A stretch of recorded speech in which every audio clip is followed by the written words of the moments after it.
저희가 믿고 의지해야 할 구원의 길이자 저희가 따라야 할 본임을 알고 그 은혜로 살고 믿고 살아가게 하여 주옵소서. 그리하여 또한 주의 부활에 저희도 동참하는 자들에게 복 내려 주옵소서. 저희 힘으로 저희 내세를 보장할 수 없는 것 저희가 믿고 신앙의 길로 나아왔으나 또한 이 세상 살아가는 것 또한 저희 힘으로 할 수 없음을 고백합니다. 제가 가끔 이 사실을 잊어버리지만 자녀들과 특히 부모님들을 통해서 이 사실을 깨닫게 하시니 마음에 부담이 있으면서도 또한 감사를 드립니다. 저는 하나님이 없이는 살 수 없는 존재이오니 이 사실에 합당하게 주를 의지하고 한 발 한 발 행하게 하여 주옵소서. 이 시간 주의 말씀 앞에 있습니다. 주께서 목사님을 통해서 밝히 말씀하여 주시고 저희 그 말씀에 기꺼이 순종할 수 있도록 복 내려 주십시오. 예수님 이름으로 기도합니다.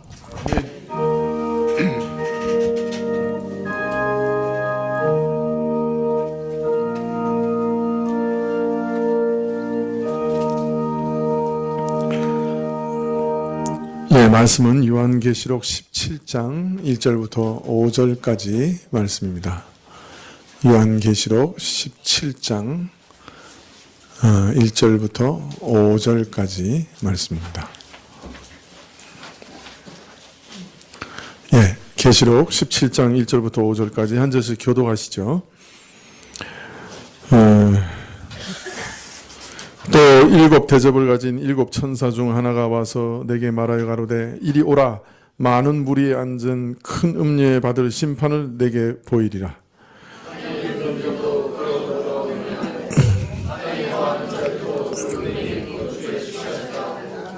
곧 성령으로 나를 데리고 광야로 가니라. 내가 보니 여자가 붉은 빛 짐승을 탔는데 그 짐승의 몸에 참남된 이름들이 가득하고 일곱 머리와 열 뿔이 있으며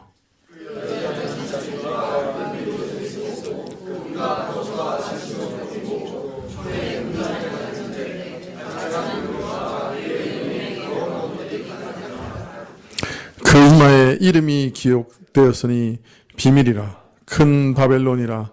땅의 음녀들과 가증한 것들의 엄이라 하였더라.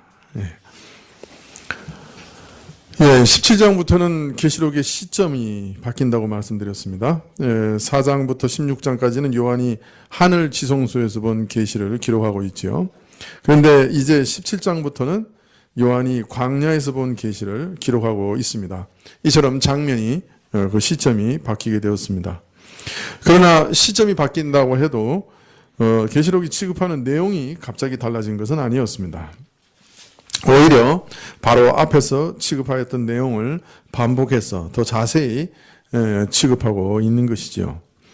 바로 앞에서 요한은 마지막 일곱째 대접재앙을 말씀하셨고 거기서 바벨론의 멸망을 예언하셨습니다.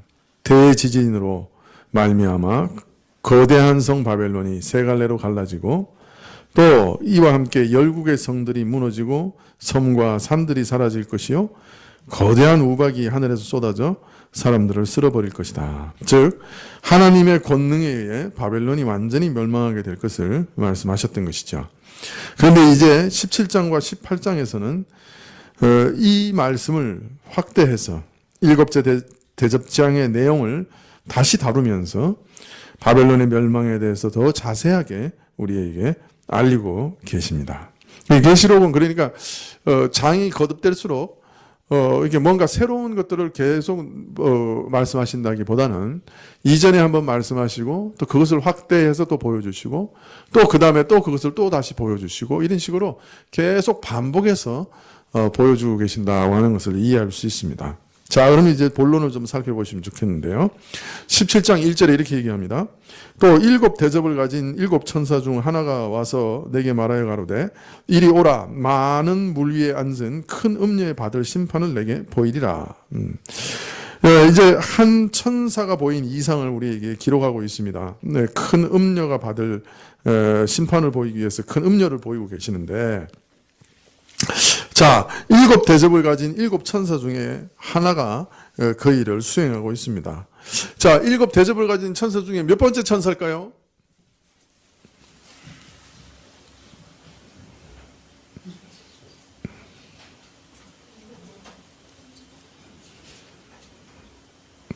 일곱 대접을 가진 천사들 중에 하나가 지금 요한을 광야로 인도해서 이제 음료에 대해서 보여주고 있는데, 그 일곱 대접을 가진 천사 중에 몇 번째 천사일까요? 예? 아, 정답입니다. 그런 얘기 없습니다. 어떻게 그렇게 또 정답을 정확하게 또. 예. 그런 내용 없습니다. 예. 정신 바짝 차리셔야 돼요. 예. 오늘 아침 설교가 뭐입니까? 문맥을 따라서 잘 분별하라 그러셨죠. 예. 함정에 빠지면 안 되는 거예요. 예. 자, 몇 번째 천사인지 성경에 언급이 없는데, 그러나 혹 짐작할 수 있는 게 있을까요?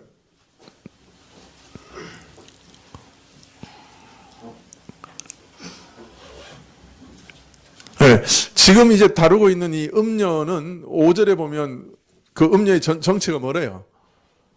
바벨론이라고 그러죠. 그죠? 네, 그러니까 이제 바벨론을 다루고 있는데, 사실 일곱 대접 중에 마지막 대접이 바벨론의 멸망이었잖아요. 예?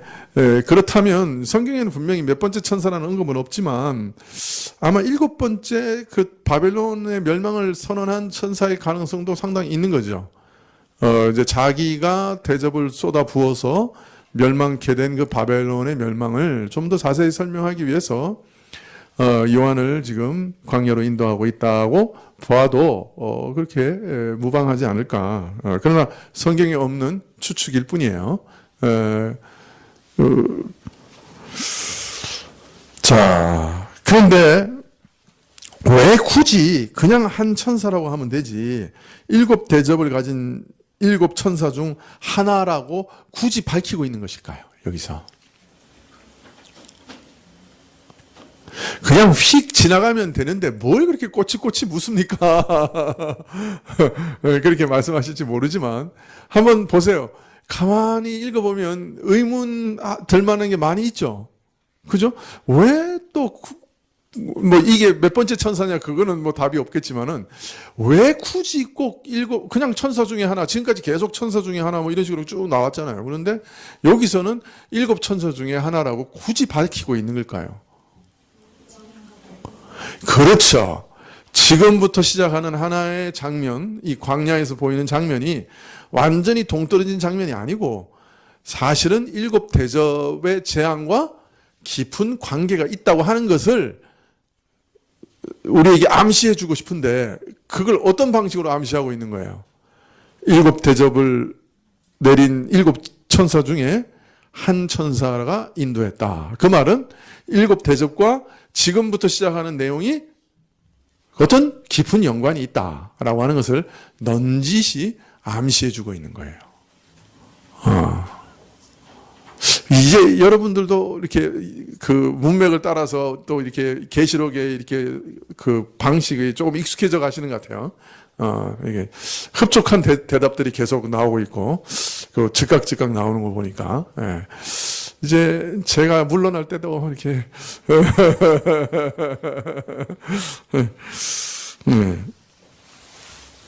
자, 그런데 한번 보세요. 17장 1절과 3절 말씀과 계시록 21장 9절과 10절 말씀이 매우 닮았어요. 한번 계시록 21장 9절과 10절을 한번 보시겠습니까? 17장 1절과 3절을 손으로 잡으시고요. 계시록 21장 9절과 10절을 한번 보세요. 누가 한번 읽어주시겠어요? 계시록 21장 9절과 10절을.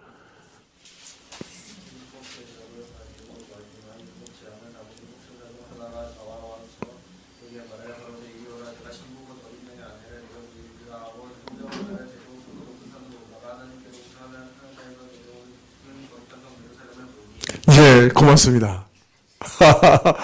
혹시 숨 안 차요? 고마워요. 자, 지금 계시록 17장 1절하고 계시록 21장 10절 한번 9절하고 한번 보세요. 일곱 대접을 가지고 마지막 일곱 재앙을 담은 일곱 천사 중 하나가 나와서 이게 21장 9절인데 17장 1절과 닮았어요, 안 닮았어요? 닮았죠. 그 다음에 가로되 이리 오라 닮았어요, 안 닮았어요? 닮았어요. 그 다음에 내가 신부 곧 어린 양의 아내를 내게 보이리라. 대상만 달라졌죠? 예. 그 다음에 21장 10절에 보면 성령으로 나를 데리고 17장 3절하고 닮았어요, 안 닮았어요? 닮았죠? 크고 높은 산으로 올라가. 대상이 달라졌죠? 예. 하나님께로부터 하늘에서 내려오는 거룩한 성 예루살렘을 보이리니. 자, 그러니까 이걸 보면 17장 1절 이하와 21장 9절 이하가 쌍둥이라고 하는 걸 아시겠죠? 닮은 꼴이죠, 완전히. 예. 그래서 같은 비중을 가진 장면들이죠. 그리고 특별히 17장 1절 이하와 21장 9절 이하는 이게 쌍둥이 같이 닮은 거예요. 자, 그렇다면 여러분 여기서 하나 힌트를 얻을 수 있겠죠? 우리 지금 보고 있는 음녀와 21장 9절 이하에서 보이는 어린 양의 신부와 어떤 관계가 있겠어요? 둘 다 여자예요. 죄송해요. 그리고 17장 1절에는 음녀예요. 그죠? 음란한 여자예요. 그리고 21장 9절에는 정결한 신부예요. 그러면 우리가 이 바벨론 이 음녀의 정체를 어느 정도 짐작할 수 있지 않을까요? 이런 그 문단의 구조를 봤을 때 이해가 되시나요? 지금 제가 말하는 게? 예, 두 문단이 딱 똑같은 어구로 시작하니까 이게 쌍둥이인데 지적하는 내용이 딱 정반대예요.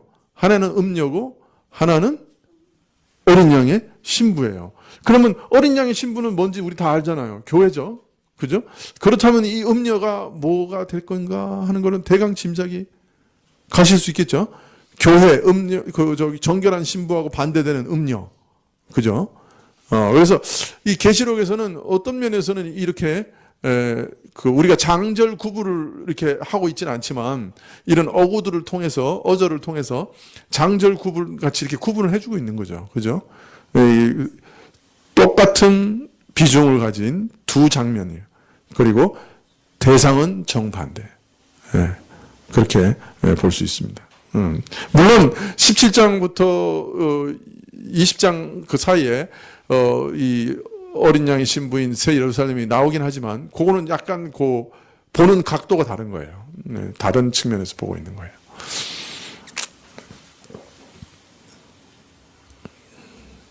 이럴 때는 그림을 하나 그리면 좋겠는데 내가 이 그림을 그릴 줄을 몰라요. 이거 OHP를 이렇게 탁 하면 좋겠는데. 예. 제가 일단 지금 계획하고 있는 거는 맨 마지막에 가서는 계시록 전체의 전도를 내가 하나 그려서 보여드리라. 이제 이렇게 생각하고 있는데요. 누군가가 날 도와줘야 돼요. 이 그림 그리는 거. 할 줄 아는 사람이. 누가 아세요? OHP 이렇게 그림 그릴 줄 아는 분 계세요?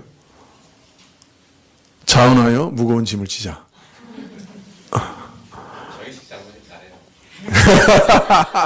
자원하자 그랬더니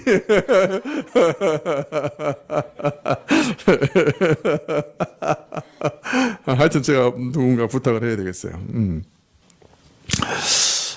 자, 그러니까 이 계시록은 굉장히 치밀하게 어떤 면에서는 한마디 한마디를 이렇게 기록하고 있어요. 사실은 굉장히 정밀한 어떤 구도가 있어요. 계시록 안에는. 그리고 그것이 다 상징이에요. 상징적이에요.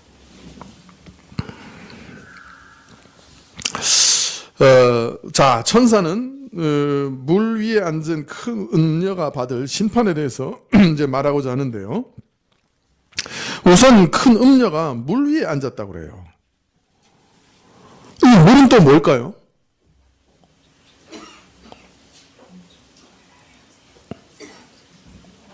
예.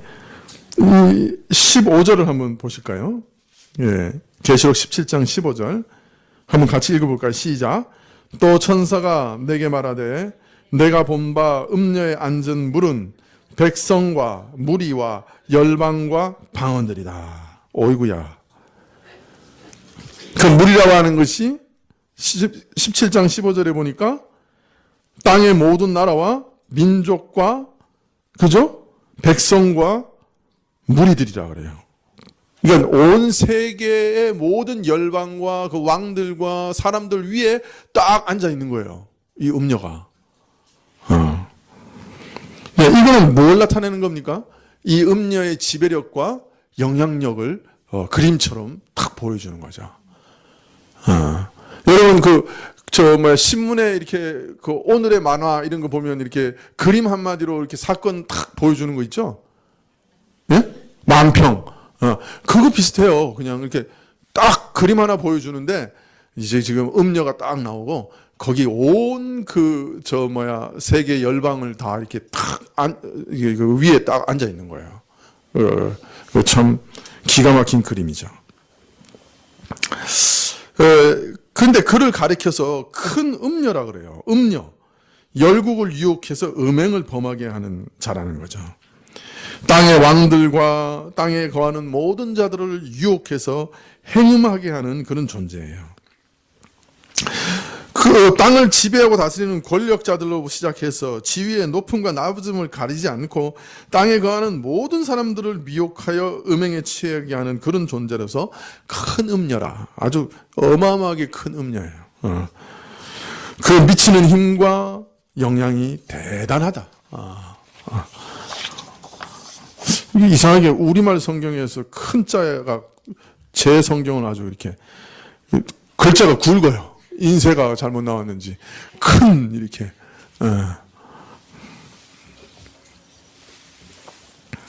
17장 2절에 네, 땅의 임금들도 그로 더불어 음행하였고 땅에 거하는 자들도 그 음행의 포도주에 취하였다.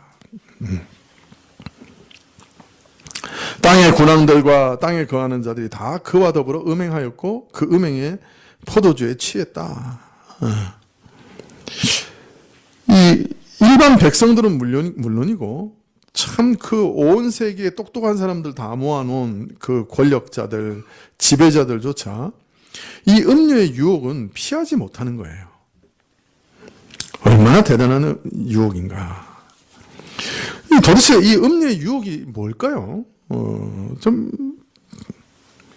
아직까지는 그 정체가 잘 안 드러나고 있지만, 우린 다 알지만은, 참, 그 바벨론의 이상이라고 하는 것은 굉장히 매력적인 거예요.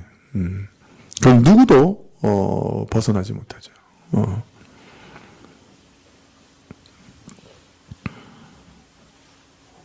교회 안에서도 못 벗어나죠. 제가 이제 배재고등학교 나왔는데, 배재고등학교의 교훈이, 학교 그걸 뭐라 그러죠? 학교, 교훈이라고 그러나요? 학훈? 학훈? 하여튼 학교가 지향하는, 그게 이제 뭐냐면, 욕이 되자 당이 인욕이에요. 욕이 되자 당이 인욕. 근데 이걸 그대로 번역을 하면 어떻게 되냐면, 크고자 하는 자는 남을 섬겨라. 근데 이게 정말 잘못된 번역인데, 큰 자가 남을 섬기는 자다. 큰 자는 누구냐? 남을 섬기는 자다. 그게 성경의 예수님 말씀이잖아요. 큰 자는 남을 섬기는 자다. 근데 그걸 이상하게 번역을 해가지고, 크고자 하는 자는 남을 섬겨라. 이렇게 됐어요. 그러니까 성경의 정신과 정반대로 만들어 놓은 거예요. 성경의 정신은, 정말로, 이 세상에서 큰 사람이 누구냐. 우리는 다 남의 섬김을 받고, 그죠? 남의 절을 받고, 높임을 받고, 이런 사람인데, 사실 천국에서는 남을 가장 많이 섬긴 사람이 천국에서는 최고로 높은 사람이다. 그런 말이거든요. 그러니까 세상의 기준과 하나님 나라의 기준은 정반대다 이 얘기인데 그걸 세상 기준으로 바꿔놨어요. 그래가지고 크고자 하는 자는 남을 섬겨라. 그러니까 정말 크고 싶은 욕망이 있냐? 그럼 남을 섬겨라. 이렇게 완전히 바꿔놓은 거예요. 그러니까 얼마나 크고 싶은 욕망이 강하냐 말이에요, 우리가. 그러니까 이게 성경의 원리도 우리 입맛에 맞춰서 바꿔놓는 거예요. 우리는 그냥 크고 싶은 거예요, 어떻게든. 거대하게 되고 싶은 거예요. 높아지고 싶은 거예요. 그러니까 그 성경의 말을 180도 바꿔놨어요. 그래서 학교 다닐 때 늘 그 얘기를 들었는데 그게 이제 성경에 나온 얘기라고 들었거든요. 나중에 성경을 읽어보니까 이거 말이 안 되는 얘기예요. 왜 그렇게 만들었는지 모르겠어요. 하여튼 선교사가 분명히 뭔가 그걸 제시했을 거고 몇 절 몇 절을 제시했을 거고 그 한자 잘 아는 분이 그걸 한자로 바꿔놨을 텐데 그게 아주 이상하게 한자로 번역을 했어요. 우리 안에는 이 바벨론적 이상이 이게 뭐 본능과 같아요.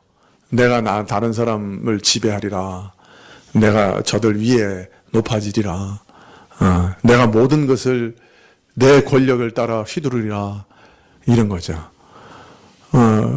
그래서 그 예수님의 제자들도 그 예외가 아니었잖아요. 그 예수님이 십자가를 지러 예루살렘에 올라가시는 도중인데 도중에 제자들은 뭐였어요? 싸웠죠. 뭘 가지고 싸웠어요? 누가 크냐 가지고 싸웠죠. 그때 아주 그 수완이 좋은 형제가 있었어요. 누구예요? 요한과 야고보죠. 요한과 야고보는 그때 벌써 치맛바람을 일으킵니다. 그래서 엄마한테 부탁을 하죠. 그래서 어머니가 가서 예수님께 부탁을 합니다. 예수님, 예루살렘에 올라가시면 제 아들들을 예수님 우편, 하나는 우편에, 하나는 좌편에 앉게 해주십시오. 그건 뭐예요? 예루살렘에 가시면 제 아들들을 영의정, 좌의정 삼아 주십시오. 그런 거죠. 다른 모든 제자들이 붕괴하죠. 왜 붕괴합니까? 그런 부탁을 했다고 붕괴한 게 아니라 내가 왜 먼저 부탁을 못했을까 해가지고 분노를 한 거죠. 왜 저들에게 한 발 뒤졌는가 안타까워하면서 분노한 거예요. 이게 사람이에요. 내가 먼저 갈 걸. 교회 안에도 그죠? 우리가 온전히 신앙 가운데 이렇게 성숙해지지 못하면 내가 교회에서 높아지리라. 내가 교회에서 우의정하리라. 내가 좌의정하리라. 근데 요새는 내가 예수님 되리라. 그렇게까지 하는 사람들이 있는 것 같아. 예수님 자리에 앉으려고 그래. 그런 사람들도 있는 것 같아. 특별히 목사 중에. 그래서 별의별 우스갯소리가 막 나오잖아요. 그런 얘기 들어봤죠? 우스갯소리. 막 평신도가 올라오니까 예수님이 가서 막 안아줘요. 장로님이 올라오니까 막 어서 오라고 반갑다고 막 안아줘요. 목사가 딱 오니까 의자를 꽉 붙잡고 그냥 앉아 계시더라는 거예요. 그래서 왜 그러십니까? 그러니까 내가 일어나면 저놈이 와서 여기 앉아. 그랬다는 거예요.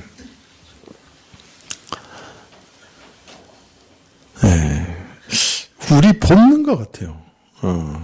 그러니까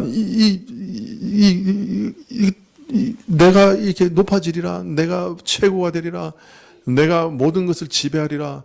그래서 내가 신과 같이 되리라.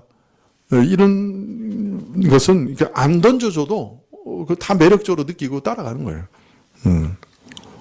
임금들이 다 넘어가는 거죠.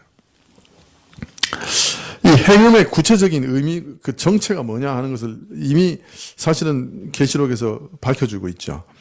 14장 8절에 보면 먼저 제일 그 바벨론의 멸망에 대한 천사의 예언이 나옵니다. 14장 8절에 또 다른 천사 곧 둘째가 그 뒤를 따라 말하되 무너졌도다 무너졌도다 큰 성 바벨론이요 모든 나라를 그 음행으로 인하여 진노의 포도주로 먹이던 자라. 그래서 이 큰 음료, 이 바벨론의 음행에 대해서 벌써 이제 14장에 얘기가 나옵니다. 그 다음에 14장에 세 천사가 등장하는데요. 첫 번째 천사는 천국 복음을 선포하고 두 번째 천사는 이처럼 바벨론이 무너진 것을 선언해요. 그래서 여기 바벨론이 왜 무너지느냐? 모든 나라를 음행에 빠지게 했던 자이기 때문에 무너진다고 얘기하고 있습니다. 17장에는 바벨론이 음행의 포도주로 모든 사람을 취하게 하는 자로 나온 반면에 14장에서는 모든 나라가 음행으로 말미암아 하나님의 진노의 포도주로 먹이던 자라 이렇게 나옵니다. 그런데 이 14장에서는 셋째 천사의 경고가 바로 이어서 나오는데요. 여기서 우리는 이 바벨론의 음행이 뭔지 그 내용을 짐작할 수 있습니다.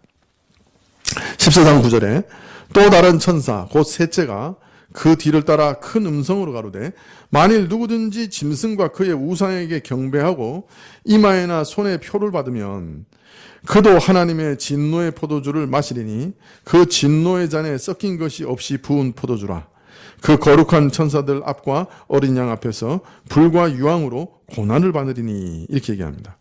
그러니까 둘째 천사가 바벨론이 무너질 것을 알린 다음에 바로 그 뒤를 이어 짐승과 그 우상에게 경배하는 자에 대한 경고가 나오는데요. 바로 이것이 바벨론이 행한 음행의 내용이다 하는 것을 짐작할 수 있습니다. 바벨론에게 미혹당해서 하나님을 버리고 마귀의 세력을 쫓고 짐승의 권력에 굴복하여 짐승을 경배하는 것, 바로 이것이 음행인 것이죠. 하나님께서는 이제 큰 음녀, 열국을 꿰어 짐승에게 굴복하고 경배하도록 만들었던 이 바벨론이 받을 심판에 대해서 알리고자 하시는 것이죠. 17장 3절에 곧 성령으로 나를 데리고 광야로 가니라. 내가 보니 여자가 붉은빛 짐승을 탔는데 그 짐승의 몸에 참남된 이름들이 가득하고 7머리와 10뿔이 있으며 이렇게 얘기합니다. 그리고 성령이 요한을 광야로 데리고 가셨습니다. 황량한 광야로 데려가서 보인 이상이 이러하였습니다. 붉은빛 짐승을 탄 한 여인을 보았어요. 여기서 붉은빛이라고 하는 말은 어떻게 설명해야 될까요?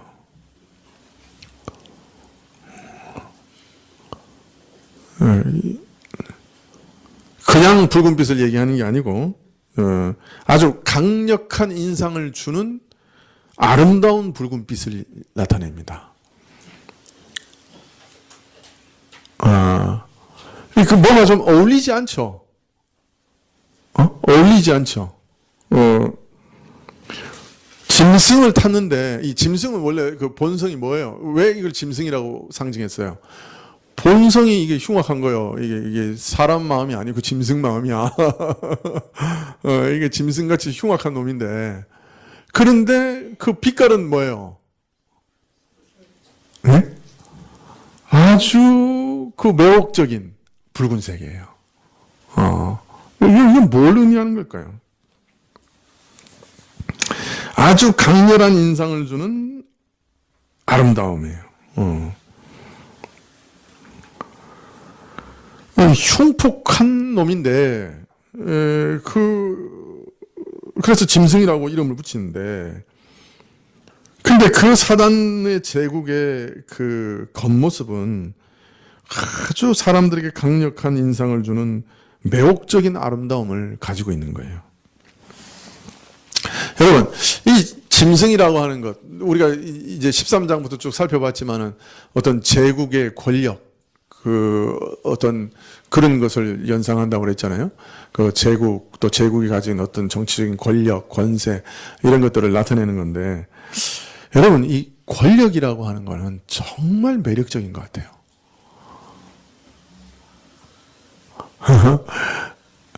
여러분, 권력 잡은 사람만큼 비정한 사람들 없어요. 권력 잡은 사람들은요, 권력을 얻기 위해서는 수단과 방법을 가리지 않아요.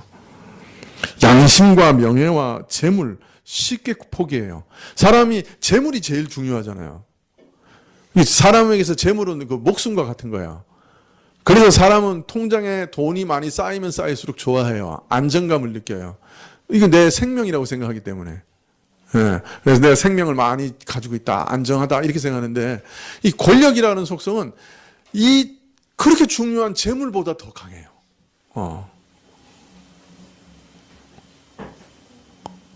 그래서 재산이 120억이었던 그 모 대통령 후보께서는 권력을 얻기 위해서 120억을 다 그 국가에 헌납하겠다고 얘기했죠. 근데 최근에 밝혀진 거 보니까 그 120억은 아무것도 아니었던 거야. 그거는 그 껌값이야. 그냥 그거 얼마든지 이제 바쳐도 되는 거였어. 근데 사실은 전 재산을 걸고라도 하고 싶었을 거예요. 혈연도 돌아보지 않아요. 제가 알기로는 그 이명박 대통령 될 때 그렇게 집안에서 반대했대. 하지 말라고. 막 눈물을 흘리면서 반대했대. 근데 간 거죠. 여러분, 옛날 왕들의 그 권력 투쟁에 보면 부자지간에도 서로 죽입니다. 그죠? 그 매력적인 거예요. 그 권력이라는 거. 우리에게 권력을 안 주시는 것은 굉장한 은혜예요. 우리가 권력을 가지잖아요. 어떻게 변할지 몰라요. 한우하고 유방하고 아주 3, 4년을 치열하게 싸웁니다. 근데 보면요. 항상 유방이 집니다. 재밌어요. 유방이 막 30만 대군을 끌고 가서 싸웠는데요. 첫날 10만 죽고, 그 다음날 물에 빠져서 10만 죽고, 그 다음에 10만 다 흩어지고, 3일 만에 다 흩어지고 그래요. 유방은 맨날 쫓겨다니는 거예요. 근데 재밌는 건요. 유방이 그렇게 이제 30만 데리고 갔다가 다 깨져가지고 쫓겨가는데, 뒤에서 이제 기병이 이제 한나라 기병이 쫓아오는 거예요. 근데 수레를 같이 타고 가는데, 수레에 자기 아들하고 딸하고 유방하고 이렇게 타고 갔어요. 급해지니까 유방이 자기 아들하고 딸을 수레에서 밀어버려요. 그걸 옆에서 보고 장군이 하도 기가 막히니까 다시 태워요. 그러면 또 쫓겨가다가 잡힐 것 같으면 또 밀어요. 3번을 그렇게 했다. 치 떨리죠. 어떻게 그럴 수 있을까? 근데 권력을 가진 사람은 그렇게 해요. 그 자식보다 권력이 더 중요한 거예요. 상상이 안 가죠? 가요? 상상이 가요? 상상이 안 가죠? 그런데 재밌는 거는 삼국 사기에, 사기 열전에, 사기 그 본기죠. 거기 그걸 다 기록해 놨어요. 헌제와 무슨 공주를 3번이나 밀었다. 신하가 그걸 보고 그러니까 그건 뭐예요? 그 유방의 인간성이라는 게 뭔가 하는 걸 그런 사건을 통해서 딱 이렇게 들춰내는 거예요. 그러니까 역사의 이 지필자는 무서워요. 그거 안 쓸 수도 있는데 그거 딱 써서 이렇게 들춰내는 거예요. 그래서 2000년간 유방의 인간성은 이랬다. 딱 보여줘요. 읽어보면서 기가 막히죠. 성경 외 얘기를 하면 눈이 다 반짝반짝반짝. 성경 얘기 시작하면 다 구겠어요. 망령되고 허탄한 얘기 하지 말라 그랬는데.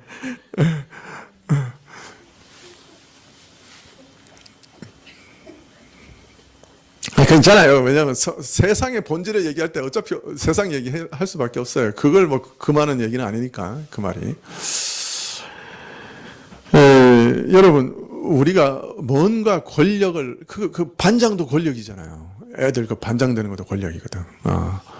이 권력을 뭔가를 누린다고 할 때 참 조심해야 돼요. 신자들은 항상 조심해야 돼요. 권력의 자리에 오를 때 조심해야 돼요. 거기서 겸손한 사람 진짜 신자예요. 근데 보통은 이 권력이라고 하는 건 굉장히 무서운 거예요. 그 어느 것도 빼앗기지 않으려고 그래요. 목숨 걸고 싸우는 게 권력이에요. 왜? 그렇게 매력적으로 보이는 거예요. 권력이. 오늘 이 짐승의 빛깔이 그렇게 매력적인 거예요. 사람을 홀린다. 그렇게 좋은 거예요. 그래서 여러분, 우리가 참 어떤 면에서는 권력의 자리에 안 치우지 않으신 것만 해도 복일 수도 있어요. 우리 본성을 따른다고 하면.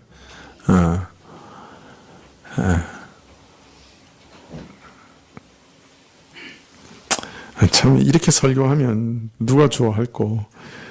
다 권력을 잡으십시오. 다 크게 되십시오. 이렇게 설교해야 좋아하실 건데.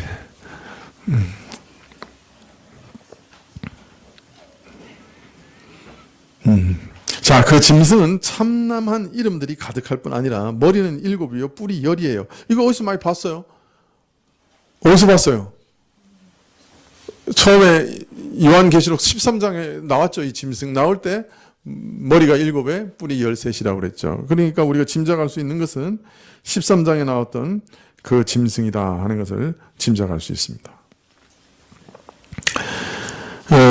마귀로부터 받은 권세를 가지고 하나님을 대적하고 성도를 핍박하기 위해서 바다 위에 바다로부터 올라왔던 그 제국, 그 짐승, 온 땅을 지배하는 제국들과 권력들을 상징하는 거죠.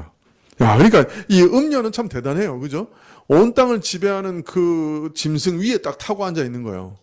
그러니까 얼마나 대단해요. 열국을 미혹하고 음행에 취하게 하는 그 강력한 힘과 영향력이 또 바로 이런 마귀적인 권세와 능력이 그 음란한 음녀의 기반이에요. 이처럼 음녀는 짐승과 한패가 돼서 열국을 하나님을 대적하고 음행하게 하는 존재입니다. 자, 이어서 이 큰 음녀의 유혹에 대해서 비유로 설명하되 4절에 이렇게 얘기합니다. 그 여자는 자줏빛과 붉은빛 옷을 입고 금과 보석과 진주로 꾸미고 손에 금잔을 가졌는데 가증한 물건과 그의 음행에 더러운 것들이 가득하더라. 여기 자줏빛과 붉은빛 옷을 입었다 그랬는데요. 이건 뭘 의미하는 것일까요? 자줏빛과 붉은빛.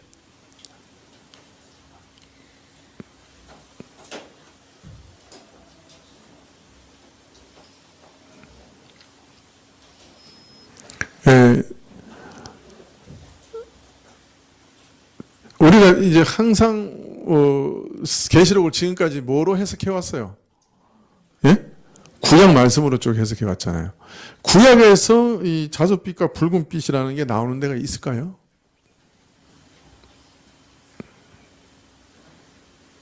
혹시 기억나시는 데 있어요? 자줏빛과 붉은빛이 나오는, 특별히 옷이나 천이나 이런 걸 관련해서. 네? 뭐라고 얘기하시는 것 같은데 안 들리네요. 구약에서 천이나 옷이나 실이나, 그렇죠. 그렇게 나오죠. 네, 백성들이 성막을 지을 때, 성막 텐트를 지을 때 실을 가져와요. 그 실 색깔이 청색, 자색, 홍색 실이에요.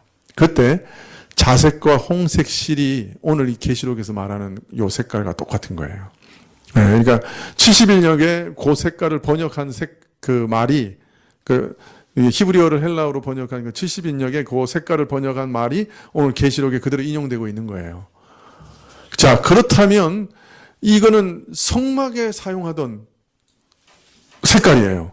성막을 그 텐트로 만들 때 그 옷감이란 말이에요. 그럼 이건 뭘 의미하는 걸까요? 이 음녀의 유혹을 지금 그 찬란한 모습을 보여줘서 그게 세상이 모두 음행하도록 하는 그 음녀의 유혹을 모습 이렇게 상징하는 거 아니에요, 그죠? 근데 그런 찬란한 옷을 입었단 말이에요. 근데 그 옷은 어떤 면에서는 성막에 사용하는 신성한 옷이요, 그죠? 자, 그렇다면 음녀가 옷을 입었는데 신성한 옷을 입었어. 그건 뭘 의미하는 걸까요?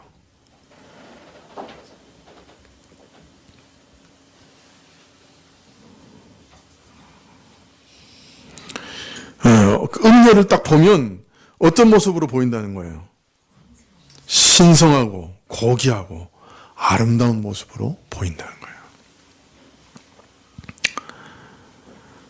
여기 자줏빛과 붉은빛의 옷을 입은 것이 구약의 성막을 지은 실 색깔과 연결된다고 하면 이 여인이 마치 사람들에게는 고귀하고 신성한 것처럼 비춰질 것이에요. 그러나 그 이면을 들어보면 그 실상은 음행의 더러움과 가증한 것이 가득하지요. 이런 것들을 둘러싼 그런 것을 덮고 가리고 꾸며놓은 그것이 사람들에게는 마치 고귀하고 신성한 것처럼 보일 거예요. 근데 참 이상해요. 여러분, 로마 제국을 항상 뭐라 그래요? 신성 로마 제국이라 그래요. 여러분, 히틀러의 제국을 뭐라 그래요?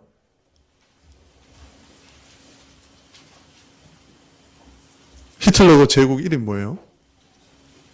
예? 제3제국인데 신성이 붙어요, 거기. 제 기억으로는. 신성한 제3제국이요. 그 뭔가 이렇게 이상하게 거기 뭔가 이렇게 거룩하고 신성하고 이런 것들을 자꾸 붙이는 것으로 내가 기억해요.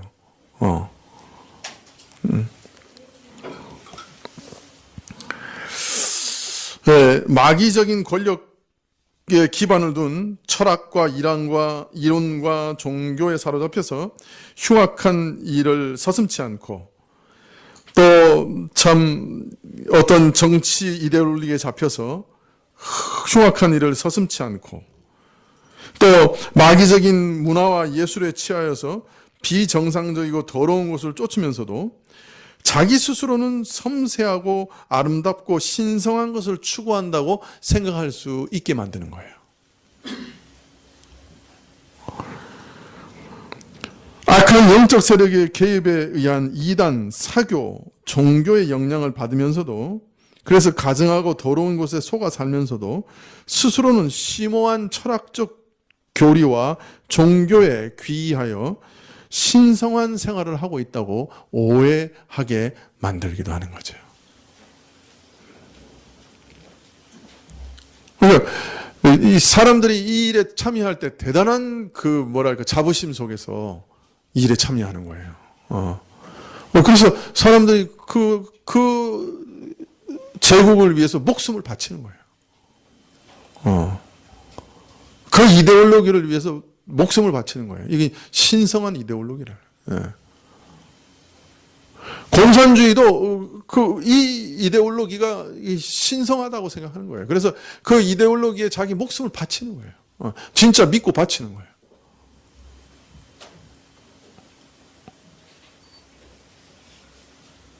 무섭죠? 자, 만일 이 자줏빛과 붉은빛 옷이 로마 시대에 부유한 귀족들이 즐겨 입었던 그 옷을 가리키는 것이라면 의미가 좀 달라지겠죠. 그렇게 되면 이것은 사치와 화려한 옷을 의미하게 되겠죠. 자주 물감을 색으로 들인다는 건 많은 비용이 들어서 시민들은 이런 자줏빛 옷을 입을 수가 없었어요. 이게 어떤 벌레에서 나오는 염료인데요. 엄청 비쌌어요. 여러분, 사도행전 16장 14절에 루디아가 무슨 장수라 그랬어요? 자주장사라 그랬어요. 둘 중에 하나예요. 자줏빛의 염료를 팔든지 아니면 자줏빛 색깔의 옷을 뭐라 그러니까 옷감을 팔든지 둘 중에 하나입니다. 그러나 그건 엄청 부유했다는 얘기예요. 엄청난 비싼 것을 팔고 있는 거예요. 그래서 자줏빛과 붉은빛의 옷은 힘, 권세, 사치, 화려함, 풍요를 상징할 수도 있습니다. 그래서 이 빛깔이 만일 성전의 실 색깔에서 온 내용이면 신성함을 표시하는 거고요. 이것이 만일 로마 시대에 유행했던 그 귀족들의 옷의 색깔을 표시한다면 이것은 화려함, 사치를 상징하는 겁니다. 금과 보석, 진주와 같이 귀중하고 아름다운 것으로 꾸밈으로 참으로 누가 봐도 고상하고 아름다운 모습을 하고 있어요. 그리고 특별히 이게 손에 금잔을 들고 있어요. 이 잔이라고 하는 건 다른 사람에게 이렇게 주거나 자기가 마시는 거죠. 이 금잔이 들려 있어요. 그런데 마치 아름답고 호사스러운 것을 먹고 마시는 것처럼 보여요. 근데 그 잔에 담긴 것은 가증하고 더러운 것이에요. 그 음료가 주는 것을 먹고 마시면 우리를 아름답고 고상한 것을 주는 것 같이 속여요. 금잔을 주니까. 그래서 그 유혹에 빠지면 실제로는 사람을 가증스럽고 더럽게 만드는 거예요. 고상하고 매력적인 것을 얻어 마시는 것 같으나 사실은 자기를 지으신 창조주를 능멸하는 가증스러운 일이요, 사람을 고귀하게 지으시고 온갖 은혜와 축복으로 입히시는 하나님의 사랑을 반역과 배신으로 더럽히는 그런 일에 참여하게 되는 것이에요. 음란함과 참담함을 들이키게 되는 겁니다. 여러분, 만일 음료의 유혹이 사람을 매혹시키는 그런 매력적인 것이 아니라면 왜 사람들이 따라가겠어요? 오늘날도 마찬가지죠. 오늘날 이 과학적 낙관론자들은 정말 우리에게 장밋빛 미래를 보장해 주죠. 학자들의 주장은 사람들의 마음을 막 사로잡습니다. 조금만 더 연구하고 조금만 더 시간을 주어지면 사람들이 마치 하나님처럼 될 것이 선전합니다. 우리의 생명은 그 수명은 아주 무한적으로 늘어날 것 같아요. 이 과학자들 얘기 들어보면 아쉽죠. 한 50년 뒤에만 태어났으면 그냥 무한히 살 수도 있을 것 같아요. 지금 유전자 조작하고 막 안 되면 그냥 전부 기계로 바꾸고 뇌만 기계에다 심고 뭐 별의별 일이 지금 막 얘기를 하고 있죠. 아니면 머리만 하고 육체만 따로 배양해가지고 바꿔치고 아주 끔찍한 얘기 하고 있죠 지금.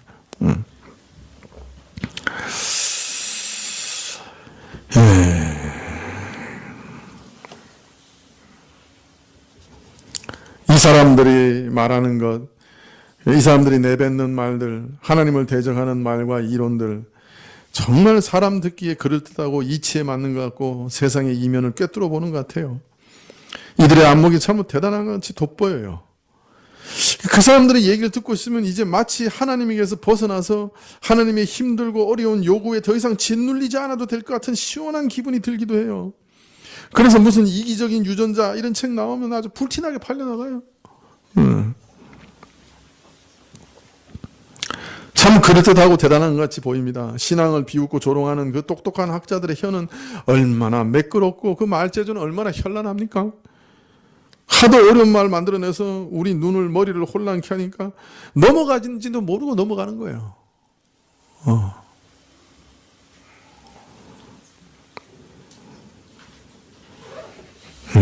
금잔 속에 그러나 들어있는 것은 음란하고 더럽고 추한 것이에요. 결코 바르지 않아요. 이런 공교한 이론들 말고도 때로는 강력한 권력으로 부와 호사와 사치 참 그런 것을 금잔으로 탁 제시하는 거예요. 참 네가 하나님 따르지 않고 세상 따르면 이렇게 살아갈 수 있다. 김정은이 봐라. 호화로운 요트가 2대.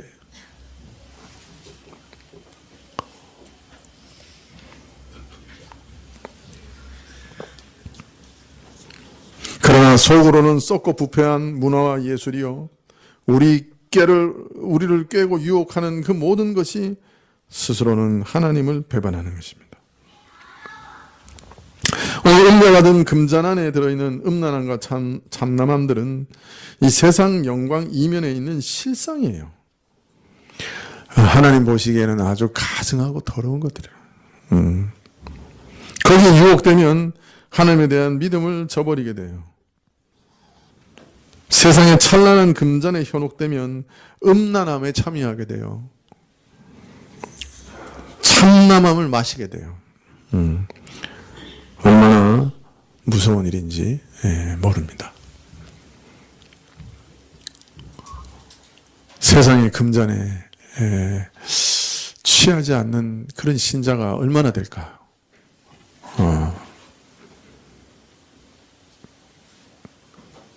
그걸 손에 못 넣어도 맨날 금잔이 있었으면 좋겠다. 그러고 살죠 우리가.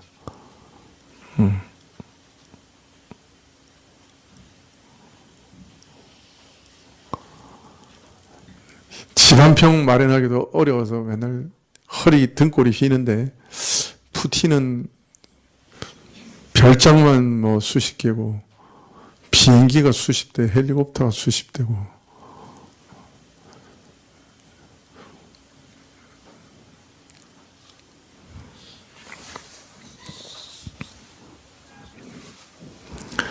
자, 17장 5절 다 왔어요. 이제 졸지 마세요. 이마에 그 이름이 기록되었으니 비밀이라 큰 바벨론이나 땅의 음녀들과 가증한 것들의 엄이라. 이마에 기록됐다고 하는 건 뭐예요? 이마에, 계시록에는 이마에 뭐가 기록된 거 계속 나오죠. 반복돼서 나오죠. 이마에 인치고 뭐 이마에 이름 적혀 있고 이름이 새겨져 있다 하는 것은 본질을 드러내는 겁니다. 드디어 음녀가 누군가 하는 그 본질을 딱 드러내는 거예요.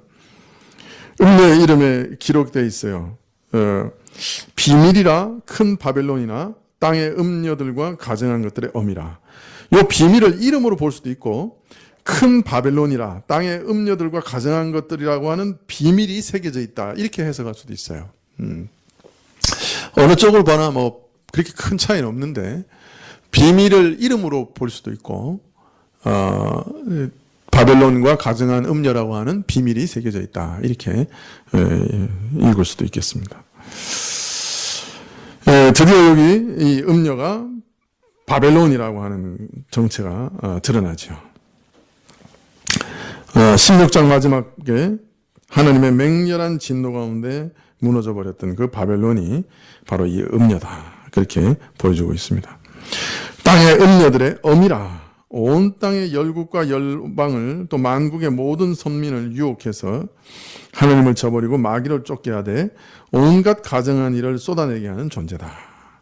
그들의 본이 되고 가장 큰 영향을 미침으로 자기의 음란한 길을 따르게 하는 존재다. 그래서 마치 아이를 낳는 어미와 같이 온 세상의 음란을 낳는다. 그렇게 말하고 있습니다. 오늘 말씀에서 이 큰 음녀 바벨론은 7머리와 10뿔을 가진 짐승에 앉아있는 그런 모습으로 상징되고 있습니다. 사단으로부터 권세를 받은 강포한 짐승의 권력이 7머리의 다양한 모습으로 10뿔의 강력한 힘을 가지고 역사 속에 계속 등장할 것입니다. 그 짐승의 권력, 그 제국의 모습이 어떤 모습과 형태로 나타나든지 성과 같이 우뚝 솟은 그 7머리 위에는 언제든지 변함없이 군림하면서 만국을 지배하는 존재가 있어요. 그게 바로 큰 음녀 바벨론입니다. 인류의 역사 가운데 강력한 제국들은 계속 지나갑니다. 계속 변화됩니다.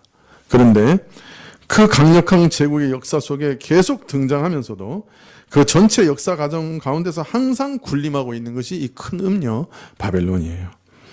이런 큰 바벨론적 이상, 인간의 모든 것을 동원해 하나님과 동등된 대등한 위치에 오르고자 하는 지배욕구, 권세욕, 이런 것이 항상 역사가 흘러가는 그 위에 군림하고 다스리고 지배하고 있는 것이에요. 내가 하나님과 같이 되겠다. 우리가 스스로 모여 우리의 이름을 내고 우리가 건설하고 우리가 높아지고 우리가 안전을 도모하고 우리가 하나님의 자리에 앉자. 이것이 바벨론의 이상이에요. 바벨론은 그 강력한 권세와 찬란한 문화로 열국의 선망의 대상이 되었었는데 또 그 강포한 힘을 통해 만국을 자신의 권력인 기반에 사로잡았는데 이것은 사실 사단의 권세에 복종케 하는 것이요 열국으로 하여금 하나님을 떠나 음행하게 하는 일이었습니다. 이것이 국가적인 이상이나 또는 어떤 이념, 어떤 형태든지 간에 열국으로 하여금 하나님을 대적하고 사단을 섬기도록 유혹하는 존재라고 해서 큰 음녀라 그렇게 부르고 있는 것이죠. 우리가 이게 계시록을 읽어보니까 이게 정체가 이렇게 드러나죠. 지금 갑자기 우리 주변에 이 바벨론적 이상을 신봉하면서 이렇게 나라들이 그냥 갑자기 그 제국이 막 등장하고 있는 걸 볼 수 있잖아요. 그 짐승이 등장하고 있는 거예요. 러시아도 소련 시절에 잃어버린 국가의 위성을 다시 찾겠다고 그래서 유라시아를 지배하겠다고 지금 바벨론적 이상을 선포하면서 일어나고 있는 거예요.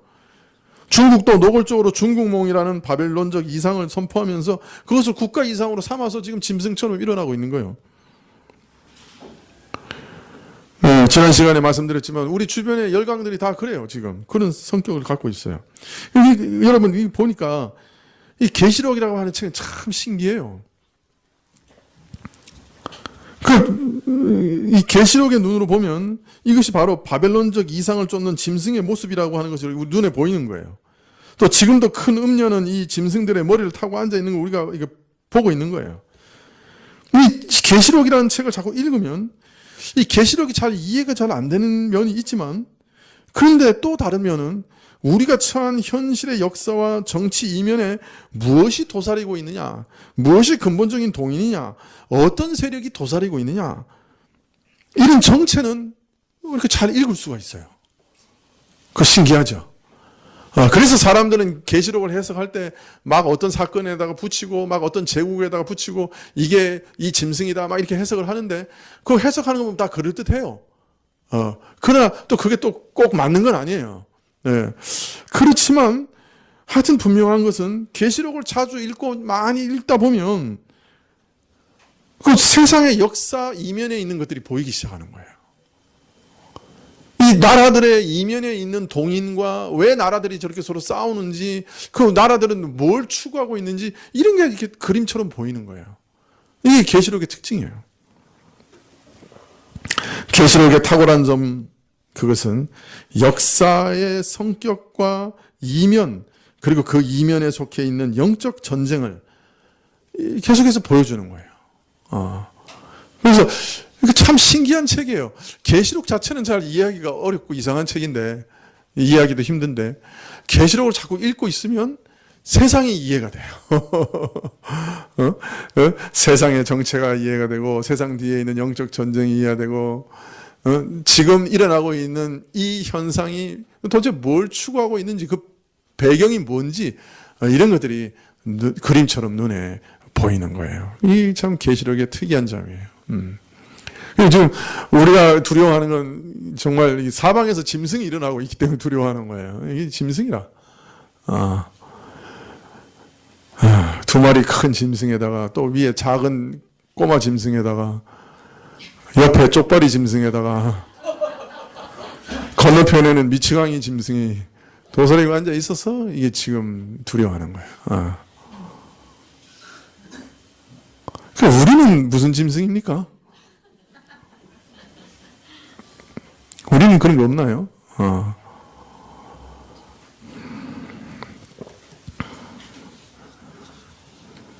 네, 우리가 앞으로도 계시록을 좀 자주 읽으시면 좋겠어요. 자꾸 읽으시면서 역사 이면에 일어나는 역사의 동인과 영적 전쟁들을 계속해서 이해하실 수 있는 여러분이 되시면 좋겠습니다. 기도하시겠습니다.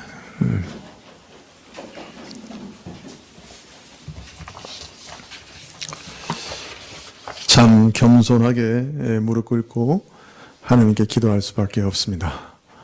주여, 또 이 나라의 교회를 지키시사 무서운 짐승들의 틈바구니에서 우리를 살려 주십시오.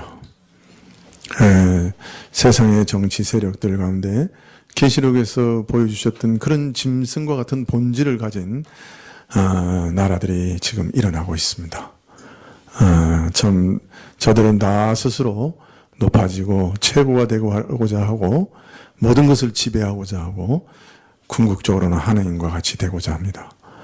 하나님, 이러한 무서운 세력들 가운데 이 나라의 민족과 또 교회를 지켜주시기를 간절히 기도드립니다. 예수님의 이름으로 기도합나이다. 아멘. 예, 주님 가르치신 기도로 예배를 마칩니다. 마치면서 조금 기도해 주실 거는 우리 김주현 집사님이 이제 새로 소망 의원을 서울 소망 의원을 이제 개원하셨는데요. 환자들이 그 병원을 의원을 잘 발견하고 또 많이 이렇게 이용하면 좋겠고, 또 거기 이제 우리 박 전도사님이 가셔가지고 그 중환자들을 만나면서 계속 전도하고 있거든요. 그래서 거기 정말 사람을 많이 구원하는 그런 하나님의 도구가 될 수 있도록 위해서 좀 기도해 주시면 좋겠습니다. 또 우리 이승용 집사님이 그 변호사 사무실을 다음 주인가요? 개업하시는 그 일이 다음 주에 이제 정식으로 개업을 이미 일은 시작하셨는데 위해서 이 사무실이 정말 하나님의 공의를 잘 드러내는, 그래서 많은 억울한 사람들의 눈물을 닦아주는, 그러면서도 그를 통해 많은 수익도 얻는 그런 사무실 될 수 있도록 위해서 기도해 주시면 좋겠습니다. 이 두 분 새로운 일을 이제 시작하는데 기도해 주시면 좋겠습니다. 주님 가르친 기도로 예배를 마치겠습니다. 하늘에 계신 우리 아버지시여, 이 거룩히 여김을 받으시오며 나라에 임하옵시며 뜻이 하늘에서 이룬 것 같이 땅에서도 이루어지이다. 오늘날 우리에게 일용할 양식을 주옵시고 우리가 우리에게 죄 지은 자를 사하여 준 것 같이 우리 죄를 사하여 주옵시고 우리를 시험에 들게 하지 마옵시고 다만 악에서 구하옵소서.